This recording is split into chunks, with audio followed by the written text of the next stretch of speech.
যুক্তরাষ্ট্রের ২০ কোটি ডলারের ৭টি মার্কিন ড্রোন ভূপাতিত করল ইয়েমেনের সশস্ত্র গোষ্ঠী। যুক্তরাষ্ট্রের অন্তত ৭টি MQ-9 রিপার ড্রোন ভূপাতিত করেছে তারা। আল জাজিরা এবং যুক্তরাষ্ট্রের বার্তা সংস্থা এপি জানিয়েছে, এসব ড্রোনের মূল্য ২০ কোটি মার্কিন ডলারেরও বেশি।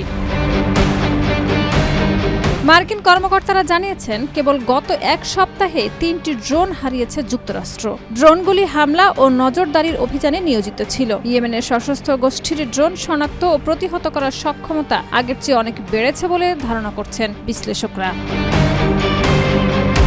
এর আগে গেল সপ্তাহে ইয়েমেনি সশস্ত্র গোষ্ঠী দাবি করে তারা ২টি মার্কিন লক্ষ্যবস্তুতে ড্রোন হামলা চালিয়েছে। তাদের সামরিক মুখপাত্র ইয়াহিয়া সারি জানান, তারা আশকেলন ও উম্মে আল রাশরাশ অঞ্চলে ২টি সামরিক অভিযানে ড্রোন ব্যবহার করেছে। তিনি আরও দাবি করেন, ওই অভিযানে মার্কিন বিমানবাহী রণতরী USS ট্রুম্যান ও USS ভিনসন তাদের সঙ্গে থাকা নৌযানগুলোকে লক্ষ্য করা হয়েছিল।